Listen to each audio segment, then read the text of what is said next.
I'm Tobias Wenzel, and I lead an interdisciplinary research group at the Institute for Biological and Medical Engineering at the Universidad Católica de Chile.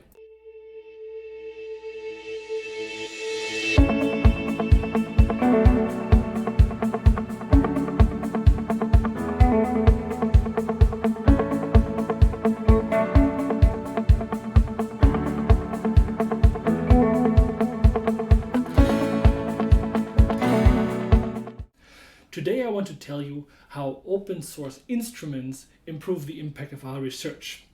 What do I mean by open source instruments or technologies? Let me give you a simple example. Many people in biology use these well plates. Those are just plastic sheets with many wells inside, and people aliquot their cells and reagents into the different so-called wells to observe experiments in parallel. Now on Twitter I saw a little holder like this that has become really popular.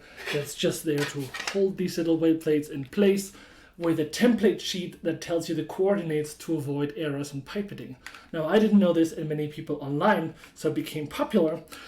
So I sat down and I made this little 3D printable version and shared it online. And it was really exciting because already the next morning a research group in Australia had already made the device and used it in the lab. Over the next couple of months, almost 3,000 scientists downloaded the model and used it in their research, some sharing some really heartwarming stories how to improve their research life. Now, this is just a simple example of how quickly improvement can be shared internationally if two conditions are met. One, it's shared freely as open source, and two, it's based on digital fabrication. In this case, cheap and abundant 3D printing that allows you to locally make simple but also complex items. Okay, but most of the things that we design are not that simple.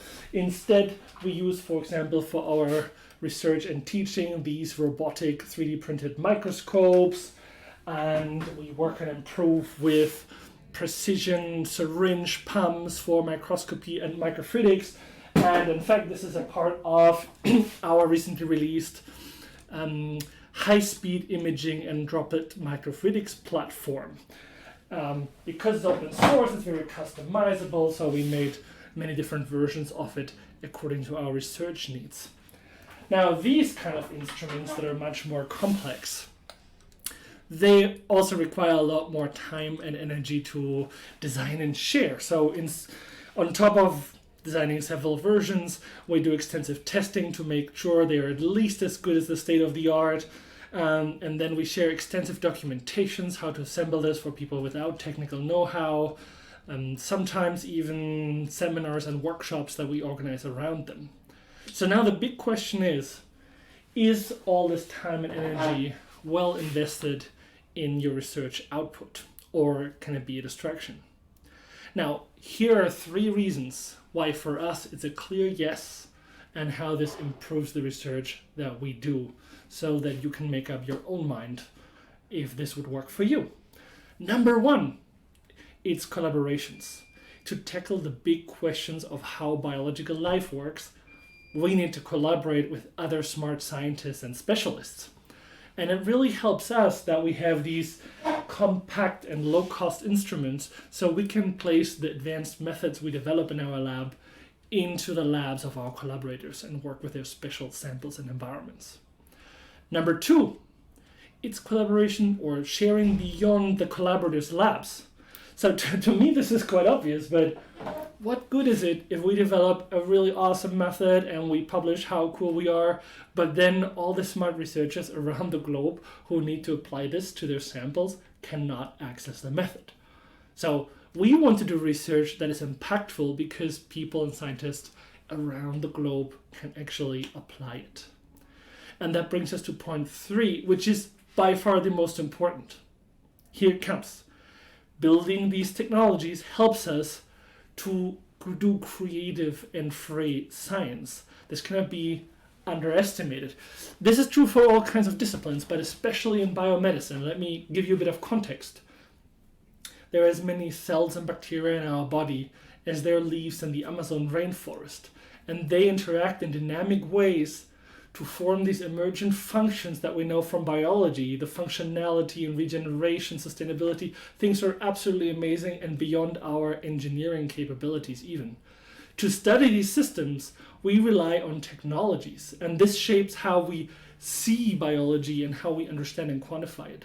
So really building our own technologies enables us to look at questions that need to be asked and that other people cannot yet address. In Chile in particular, this has helped us to bring advanced workflows, for example, studying millions of individual cells and interactions of cells in parallel in tiny droplets. Research that wasn't possible or thinkable here in Chile before. And with our collaborators now that we can place those instruments into their laboratories at the medicine faculty, for example, to work with patient samples, we're able to expand into the interactions with tissues. So please let me know what you think about this. Do these 3 points make sense to you as well? Do you have other reasons for developing your technology? How do you share your technology? Do you want to know more about some of the things we developed? Please leave your comments or contact me directly. Maybe you've built something cool. We have a seminar series. We'd love to hear from you about how you've done this, in particular if it relates to the wide field of bioimaging. So please let's be in touch, and we see you at the next video.